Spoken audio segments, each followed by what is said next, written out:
부활절입니다. 예수님께서 십자가에 죽으셨다가 다시 살아나신 날입니다. 하나님의 아들이신 예수님께서 사람으로 오셔서 우리 죄를 위해서 십자가에 죽으시고 무덤에 장사되셨다가 이제 사흘째 살아나셨습니다. 우리는 생각합니다. 예수님이 십자가에서 다 이루셨고 이제 부활로 승리하셨다. 맞습니다. 예수님이 우리의 죄를 위해서 십자가에서 다 이루셨습니다. 그리고 부활로 승리하셨습니다. 하지만 그것이 끝은 아닙니다. 부활이 끝이 아닙니다. 그것은 새로운 시작입니다. 부활하신 예수님이 하늘로 승천하시고 하늘에서 하나님 보좌에 앉으시고 그리고 다시 오셔서 하나님의 나라를 완성하실 것입니다. 그때까지는 끝이 아닙니다. 그래서 하나님의 나라는 already not yet입니다. 이미 그러나 아직 아니입니다. 예수님께서 이미 이루셨습니다. 그러나 아직 완성하지 않으셨습니다.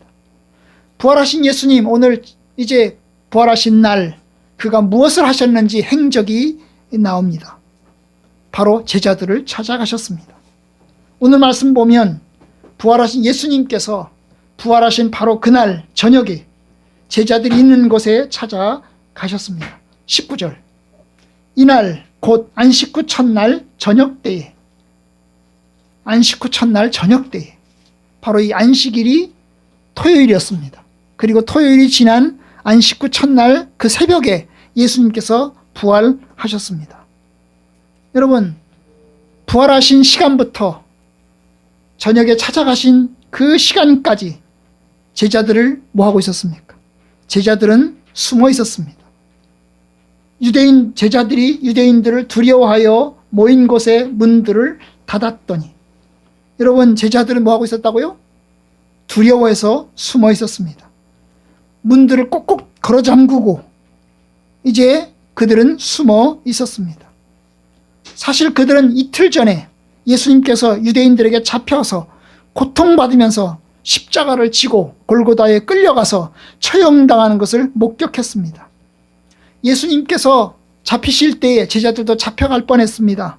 그런데 예수님께서 유대인들에게 말하기를, 내가 그 일을 하였으니 나를 찾거든 이 사람들이 가는 것은 용납해달라, 이렇게 요청을 해서 결국 제자들은 잡혀가지 않았습니다. 예수님만 잡혀갔습니다. 그리고 예수님이 십자가에 죽으셨습니다. 그들은 이제 예수님이 죽으신 것을 알았고 결국 이제 자기들도 잡혀가면 어떻게 하나 걱정하고 있는 것입니다. 언제든지 자기들도 잡혀갈지 모른다고 생각하고 있습니다. 그렇기 때문에 숨어 있는 것입니다. 그들은 예수님의 죽으심으로 다 끝났다고 생각했습니다. 처음에 예수님을 따라갈 때는 예수님을 통해서 예수님이 왕이 되시면 하나님의 나라가 이 땅에 올 것이고, 그러면 이 땅의 모든 문제들이 다 해결되고 모든 평화가 다 이루어질 것으로 생각을 했습니다. 그런데 그들이 기대를 걸었던, 그들이 소망으로 삼았던 예수님께서 십자가에 죽으셨어요. 그들에게는 모든 것이 끝났습니다. 이제 낙심과 절망, 걱정 가운데 그들은 숨어 있는 것입니다. 두려움, 위축, 숨어있음, 이것이 그들의 모습입니다. 아마 우리들의 모습일 수도 있습니다. 우리들도 걱정하고 염려하고 위축되어 있습니다. 그런데 여러분, 예수님께서 바로 그곳에 오셨습니다. 유대인들을 두려워해서 그들이 문들을 다 걸어 잠그고, 그리고 숨어있는 바로 그 자리에 주님께서 오셨습니다. 19절 중간, 예수께서 오사 가운데 서서 이르시되, 여러분, 어떻게 들어오셨을까요? 문들이 다 잠겨 있는데 어떻게 들어오셨을까요? 여러분, 문을 열고 들어와야 되잖아요. 우리처럼 문을 열고 들어와야 되잖아요. 그런데 안에서 문이 다 잠겨 있습니다. 다 잠겨 있는데 주님께서 오신 겁니다. 귀신인가요? 귀신처럼 오신 겁니다. 그러나 여러분, 예수님은 그냥 귀신이 아닙니다. 여러분, 귀신은 몸이 없기 때문에 어디든지 갈 수 있습니다. 몸이 없기 때문에, 물체가 없기 때문에 어디든지 들어갈 수 있습니다. 그런데 여러분, 귀신은 몸이 없기 때문에 음식은 먹을 수도 없고 만질 수도 없습니다. 그러니까 예수님의 몸은 귀신인가요? 여러분, 귀신의 몸이 아니십니다. 육신이 있으시기 때문에 분명히 귀신처럼 문들이 닫혀있는 공간에 들어갈 수 있지만, 그러나 동시에 음식을 먹을 수도 있고 또한 만질 수도 있습니다. 예수님의 몸은 단순히 인간적인 몸, 육신의 몸이 아니시기 때문에 여러분, 그렇게 할 수 있는 겁니다. 예수님의 부활하신 몸은 우리의 몸과 다릅니다. 육의 몸이 아니십니다. 성경에 보면 영의 몸이라고 했습니다. 신령한 몸이라고 했습니다. 바로 그것이 주님의 몸이었습니다. 우리에게 약속하신 몸이 바로 그와 같은 몸입니다.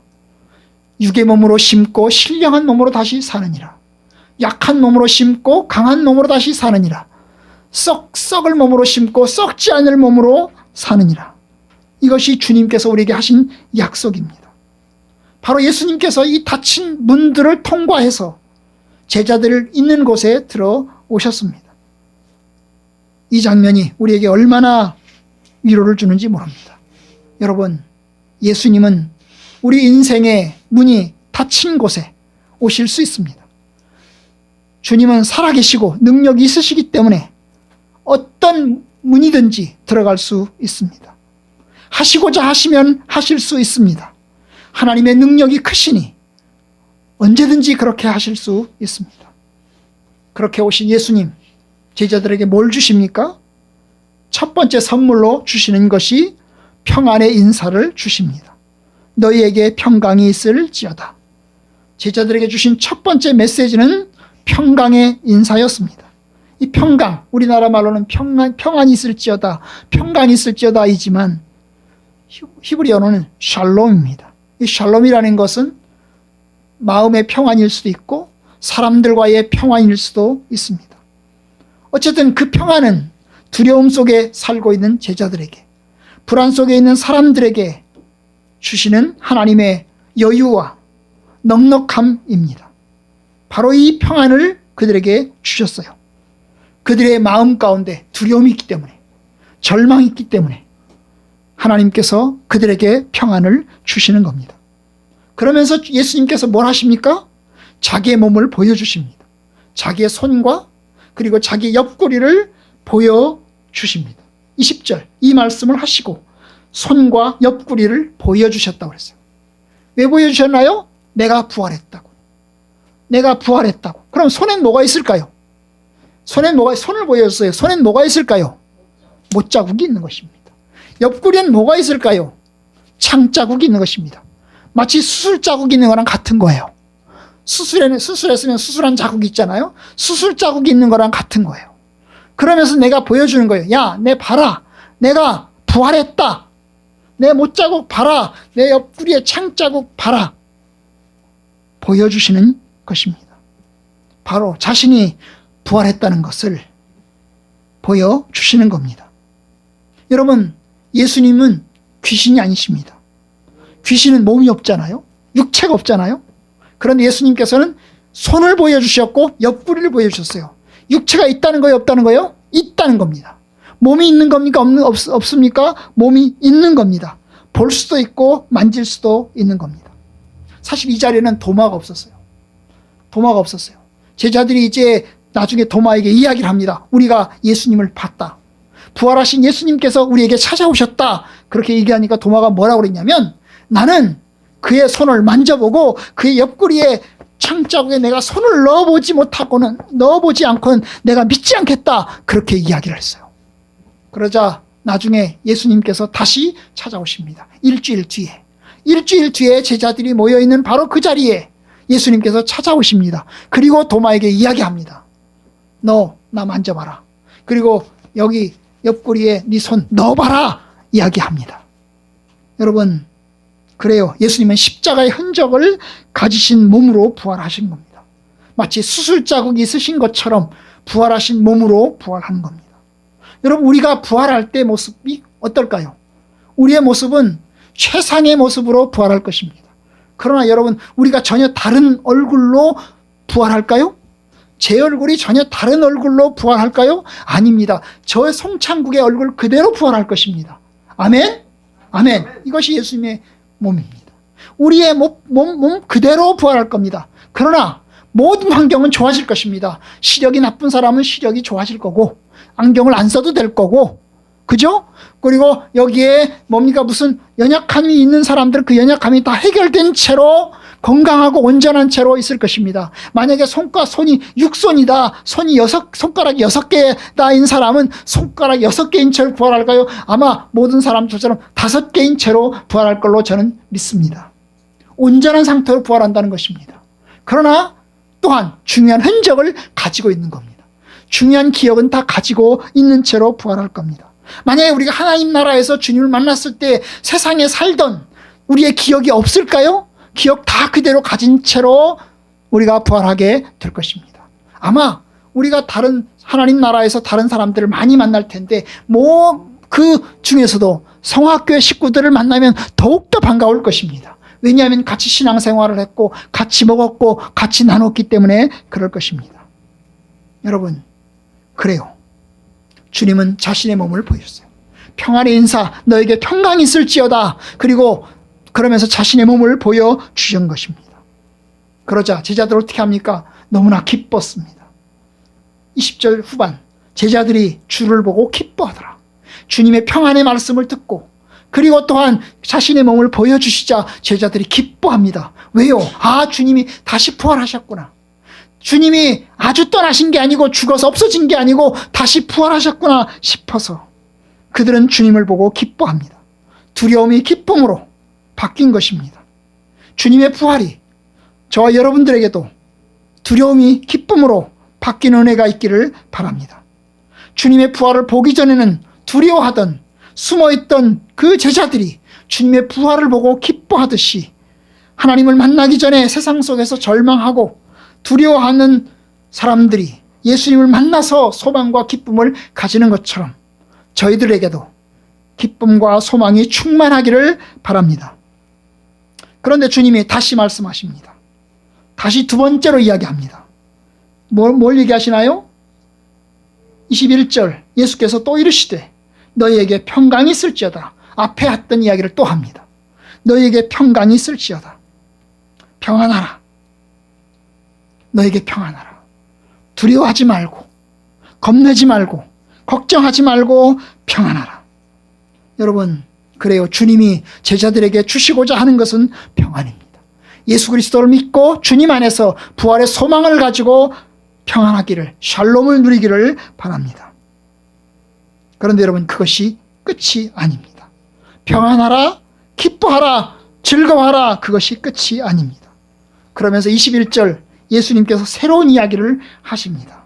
아버지께서 나를 보내신 것 같이 나도 너희를 보내노라. 평안의 인사를 하신 예수님, 이제 제자들에게 이야기하십니다. 내가 너희를 보낸다. 하나님 아버지께서 나를 이 땅에 보낸 것처럼 나도 너희들을 보낸다. 여러분, 예수님의 부활은 우리에게 기쁨으로 평안으로 끝나지 않습니다. 그것은 세상을 보내는 것으로 이제 주님께서 우리에게 완성하십니다. 나도 너희를 보내노라. 여러분, 복음서를 보면 마태, 마가, 누가, 요한복음을 보면 복음서의 마지막은 항상 가라입니다.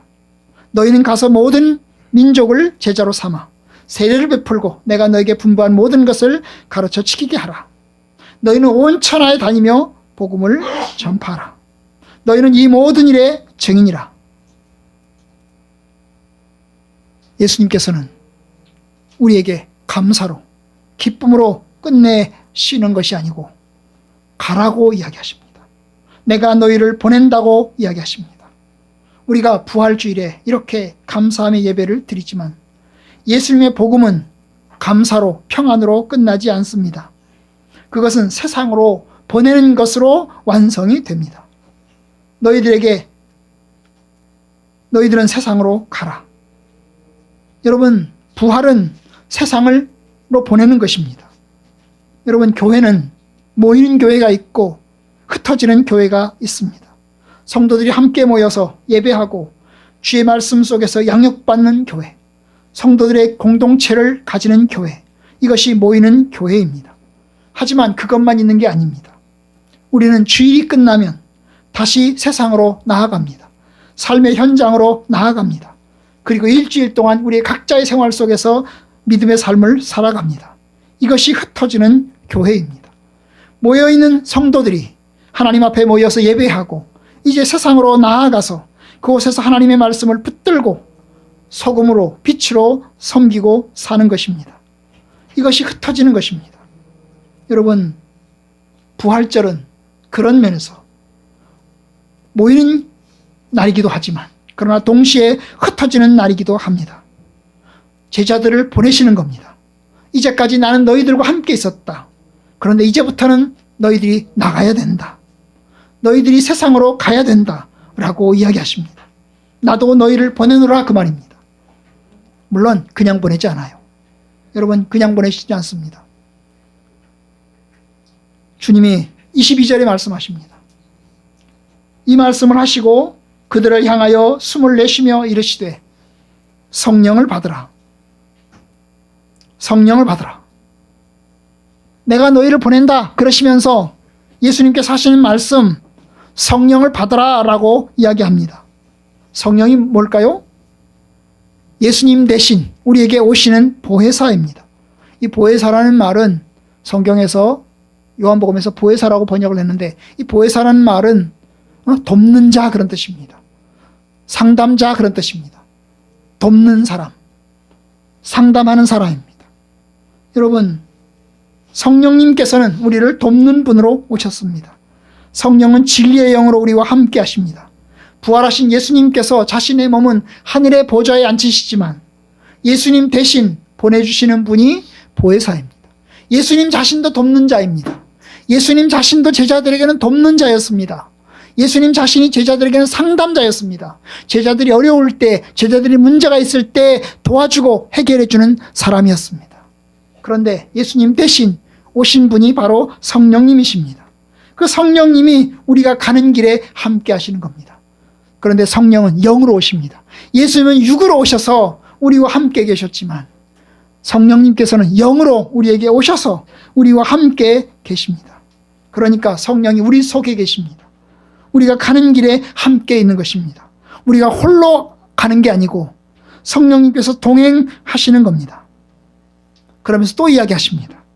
23절 너희가 누구의 죄든지 사하면 사하여질 것이요 누구의 죄든지 그대로 두면 그대로 있으리라. 여러분, 엄청난 이야기를 합니다. 너희가 누구의 죄든지 용서하면 용서받을 거고 누구의 죄든지 용서하지 않고 그대로 두면 용서받지 않고 그대로 있겠다는 거예요. 마치 땅에서 매면 하늘에서도 매일 것이요 땅에서 풀면 하늘에서도 풀릴 것이라고 말씀하신 그 말씀과 연결되는 것입니다. 여러분, 원래 용서는 사람이 하는 게 아닙니다. 원래 용서는 하나님이 하시는 겁니다. 용서는 하나님만이 하실 수 있습니다. 죄의 용서는 사람이 할 수 없습니다. 예수님이 왜 십자가에 못 박혀 죽으셨는 줄 아십니까? 사람들의 죄를 용서했기 때문입니다. 사람들의 죄를 용서했기 때문에 십자가에 죽으신 거예요. 왜요? 신성모독죄라고. 어디 네가 감히 사람인데 어떻게 하나님같이 사람의 죄를 용서하냐? 그런 겁니다. 여러분, 십계명의 죄를 지었어요. 그 십계명의 죄를 지었을 때 용서할 수 있는 것은 누구입니까? 하나님밖에 없습니다. 그렇잖아요? 그런데 예수님께서 용서하신 겁니다. 현장에서 붙들려서 잡혀온 그 여자를 나도 너희를 정죄하지 않는다고 돌려보내시는 그 장면에서 여러분, 예수님은 하나님의 권세를 행사하셨습니다. 그런데 그 죄 용서의 권세를 누구에게 주세요? 너희에게 주십니다. 너희가 누구의 죄든지 용서하면 하늘에서도 그 사람의 죄를 용서해 줄 거고 너희가 너희의 죄를 용서해 주지 않으면 하늘에서도 그냥 있을 것이다. 그렇게 이야기합니다. 여러분, 그 죄 용서의 권위를 누구에게 줬다고요? 제자들에게 줬다고요. 여러분, 이 제자들을 천주교에서는 그것을 아주 좁게 해석해서 신부로 해석을 합니다. 그래서 고해성사를 할 때 신부 앞에서 합니다. 신부가 듣는 것은 하나님께서 듣는 것입니다. 신부 앞에 가서 자기의 죄를 고백하면 신부는 하나님의 권위를 가지고 죄 용서의 선포를 합니다. 여러분, 그런데 예수님께서는 우리에게 말씀하시기를 너희가 누구의 죄든지 사하면이라고 했어요. 신부라고 하지 않았습니다. 목사라고 하지 않았습니다. 너희가라고 이야기를 했어요. 이 너희가는 누구예요? 예수님을 따르는 주님의 제자들입니다. 그러니까 다시 말하면 주님의 제자들은, 주님의 사람들은 하나님의 권위를 가진다는 거예요. 저와 여러분들은 누구의 권위를 가진다는 거예요? 하나님의 권위를 가진다는 겁니다. 하나님 대신이고 하나님의 대리인이고 또한 하나님의 위대한 제사장들로 주 앞에 서는 겁니다. 그 권위를 제자들에게 주시고 또한 우리에게 주시는 것입니다. 너희는 하나님의 제사장이다. 위대한 하나님의 제사장이다. 그것이 바로 저와 여러분들입니다.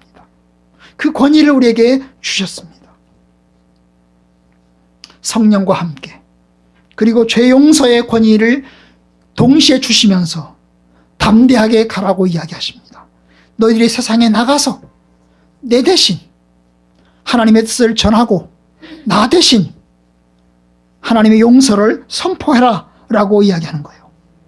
바로 그들이 선교사이고 그들이 복음 전도자이고 그들이 목사이고 그들이 교사이고 그들이 복음 전하는 주의 성도들인 것입니다. 바로 저와 여러분들이 그 사람들입니다. 여러분, 주님의 교회를 통해서 이제 하나님의 권위를 전하고 하나님 말씀을 전합니다. 여러분, 세상의 변화는 트럼프의 폭력에 의해서 만들어지는 것이 아닙니다. 전쟁에 의해서 만들어지는 것이 아닙니다. 십자군을 통해서 세상이 변하는 것이 아닙니다. 무력으로 복음이 전해지는 것이 아닙니다. 그것은 오직 순교와 말씀과 섬김으로 이루어지는 것입니다. 여러분, 오늘 이 말씀은 저와 여러분들에게 큰 도전이 됩니다. 부활하신 예수님께서 저와 여러분들에게 기뻐하라고 감사하라고 하시는 게 아닙니다. 물론 평안도 주십니다. 기뻐하라고도 하십니다. 감사하라고도 하십니다. 하지만 나도 너희를 보낸다 라고 하십니다. 나도 너희를 보낸다. 그러니 너희들은 나 대신 세상으로 나가라. 하나님 말씀을 들고 세상으로 나가서 그 사람들에게 복음을 전하고 또한 그들에게 죄를 용서하고 하나님의 뜻을 전하라고 이야기하십니다. 여러분, 그래요. 주님께서 우리를 세상으로 보내시는 겁니다. 그런데 우리는 이 세상 속에 다 나갑니다. 월요일부터 토요일까지 여러분의 살고 계신 가정에서 그리고 직장에서 학교에서 삶의 현장 속에서 주님의 사람으로 살아가는 것입니다. 그런데 동시에 또한 복음을 듣지 않은 더 넓은 지역으로 또 가야 됩니다. 왜냐하면 하나님의 말씀이 온 세상에 전해지기를 바라기 때문입니다. 지금부터 100여 년 전 암흑 가운데 우리나라에 복음이 들어왔습니다. 선교사들이 목숨 걸고 희생해서 복음의 씨앗을 우리에게 뿌렸습니다. 아펜젤라 언더우드 선교사가 이 땅에 찾아왔습니다. 그들은 이 땅에 병원을 지었고 학교를 세웠고 교회를 세웠고 신학교를 세웠습니다. 그렇게 해서 복음 전도를 했습니다.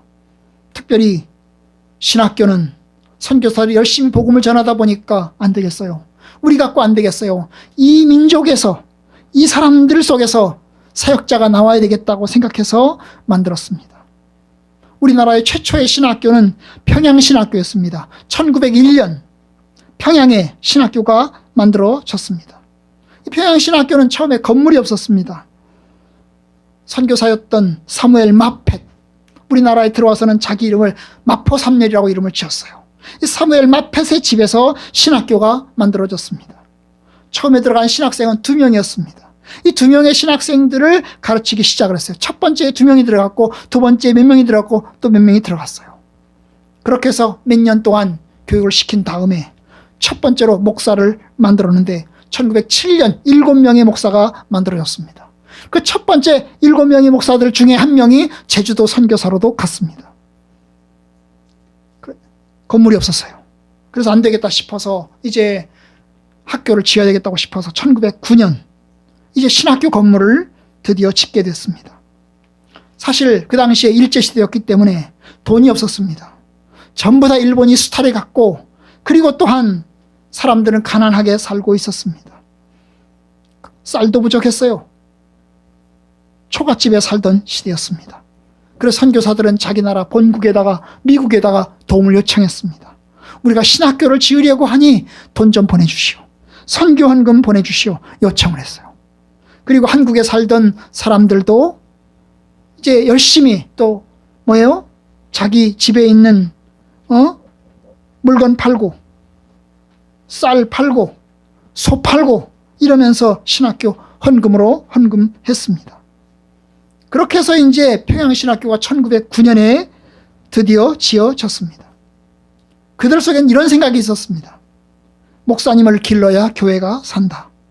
신학교를 세워야 조선이 복음화된다. 그렇게 해서 이제 평양신학교를 만들었어요.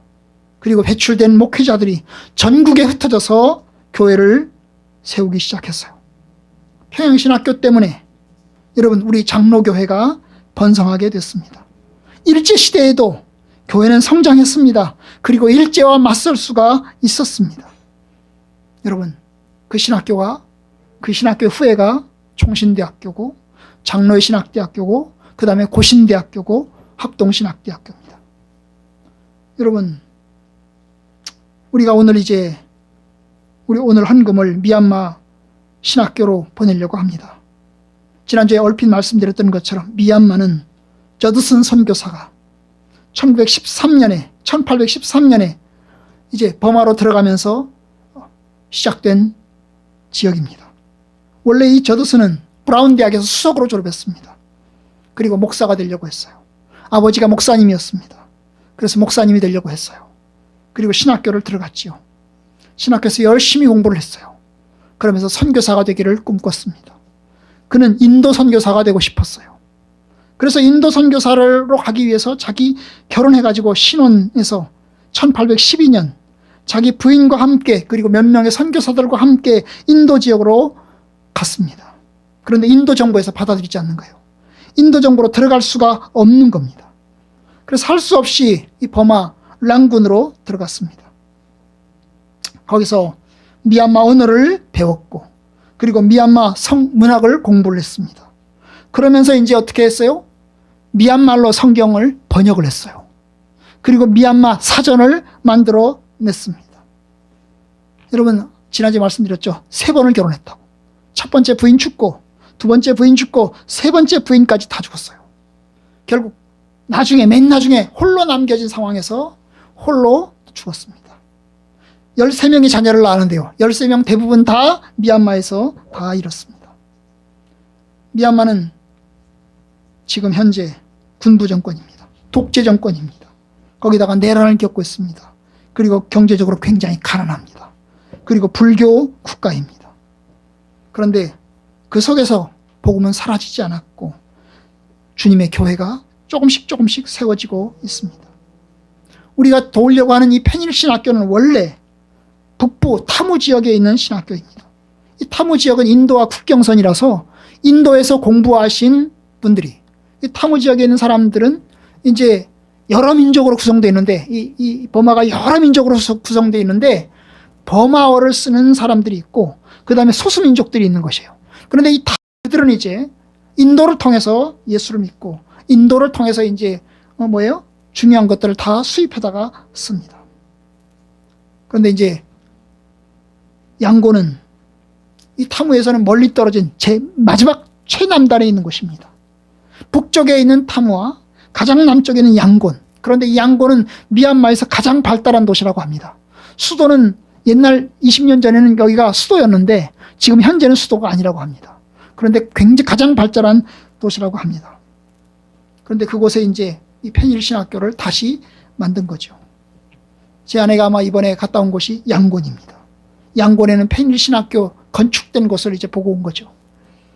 그곳에서 이제 신학생들을 교육을 시키는 것을 목표로 합니다. 여러분 사실 한국인 선교사가 가면 한국 사람들이 가면 한국 사람처럼 살아요. 그래서 차 있어야 되고요. 그 다음에 좋은 집에 살아야 되고요. 먹는 음식 잘 먹어야 돼요. 그런데 여러분, 원주민들이 그곳에서 예수를 믿으면, 그리고 원주민 목사가 만들어지면 그들은 원주민들처럼 살아요. 원주민 집에서 살아요. 돈이 많이 필요하지 않습니다. 그리고 자기 민족을 무엇보다 사랑해요. 그래서 이제 자국인 선교사들을, 자국인 전도자들을 세우는 것이 중요합니다. 여러분, 이렇게 해서 교회가 세워지면, 주님의 복음이 전해지면 미얀마는 독재 정권이 물러갈 것입니다. 그리고 민주화가 이루어질 것입니다. 그리고 자유와 인권이 세워질 것입니다. 우리가 하는 이 헌금은 굉장히 중요한 의미를 갖습니다. 여러분, 이 땅이, 이 미얀마 땅이 참 답답한 땅입니다. 지금부터 40년 전, 50년 전에 우리나라 상황과 비슷하게 아주 답답한 땅입니다. 그런데 그곳에서 이제 하나님의 복음이 전해지면, 그곳에서 신학생들이 양성되고 교회가 세워지면 그들의 의식은 깨어날 거고 민주화는 이루어질 것이고 좀 더 하나님의 뜻은 펼쳐질 것입니다. 여러분, 우리는 하나님의 나라를 사모합니다. 이 땅이 전부가 아닙니다. 우리는 영원한 하나님의 나라를 기다립니다. 그리고 하나님의 나라를 위해서 우리가 드리는 것입니다. 오늘 저희가 하나님 앞에 드리는 이 예물이 하나님의 선한 뜻을 이루기를 바랍니다. 나도 너희를 보내노라. 그런데 우리는 직접 갈 수 없어요.